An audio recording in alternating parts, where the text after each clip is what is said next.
అదేవిధంగా ఒక మహిళ రోడ్డు పక్కన ఉంటే ఆమె ఒక ఎస్టీ, ఆమెను నువ్వేం చేస్తున్నావు అని అంటే నేను పెళ్లి కార్డులు ఇచ్చేస్తాను పోయానంటే ఆమెను పట్టుకొని కొట్టి అనేక విధాలుగా హింసించారు.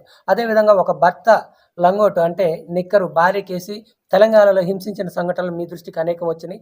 ఈ ఆంధ్ర సీతక్క కూడా వాటిని ఖండించడం జరిగింది. అసలు ఈ రక్షించే రక్షక భటుల దగ్గరే రక్షణ లేదు.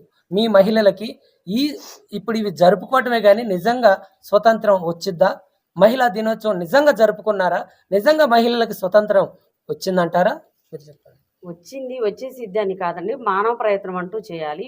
ఏది కూడా Rome can't build in one day. Definitely మనం ఏదన్నా ఒకటి సాధించాలంటే కొన్ని ఒక స్టెప్స్ పడాలి. ఆ స్టెప్స్లో భాగంగా ఒక 100 అడుగులు వేసాము. ఆ 100 అడుగుల తర్వాత ఇంకొక అడుగు వేసాం. ఏంటంటే అనాదిగా ఎప్పటి నుంచో ఉన్న దాన్ని మన సంస్కృతిలో ఇట్లా కట్టడి చేయబడిన మన సనాతన ధర్మాన్ని మళ్ళీ మనం తెచ్చుకోవాలన్నా, మహిళా సాధికత సాధించాలన్నా చాలా టైం పట్టుద్ది.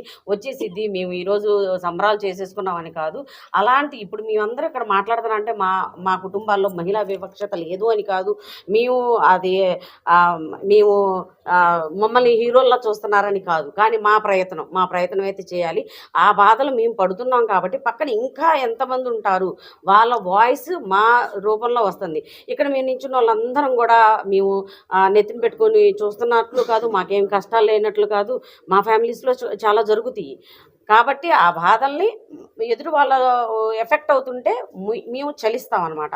అలా చలించే గుణం ఉన్న వాళ్ళే డెఫినెట్లీ ఇలాంటి వాటిల్లో అట్రాక్ట్ అవుతారు. అందులో we are also in that candidate అనమాట. అలా మేము ఇట్లా వచ్చాము.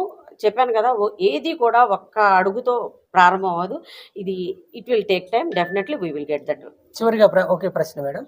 వృద్ధాశ్రమం పెట్టేందుకు సీతక్క లాంటి వాళ్ళు నడుము కట్టారు. వాటికి మేము చేతుగా ఉంటామంటూ మీరు ముందుకొచ్చారు. నిజంగా మీరు చేతుకుంటారా? ఎవరైతే ఈ తల్లిదండ్రులను వదిలేసి పిల్లలు వాళ్ళ ఇష్టానుసారంగా వాళ్ళని వదిలేస్తున్నారో వాళ్ళకి చేతును అందించేందుకు ముందుకు వస్తున్నారు. దీంట్లో ఎంతవరకు నిజం? మీరు నిజంగా నిజం మాట్లాడుతున్నారు? నేను 100% అండి.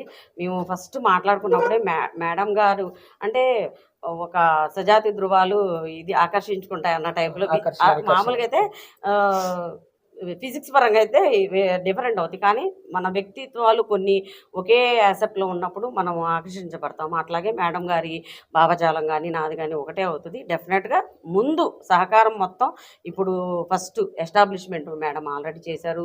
ఇటు గ్రో అయింది కాబట్టి ముందుగా మేడం గారికి నేను అన్ని విధాలుగా ఆర్థికంగా కానీ నేను ఏదన్నా గ్యాదరింగ్ చేయటం కానీ అట్లా నేను ముందు చేసి ఆ దాతల ద్వారా దేర్ ఆఫ్టర్ నేను కూడా ఒక ఇది చేయాలని అమ్మని అడిగాను.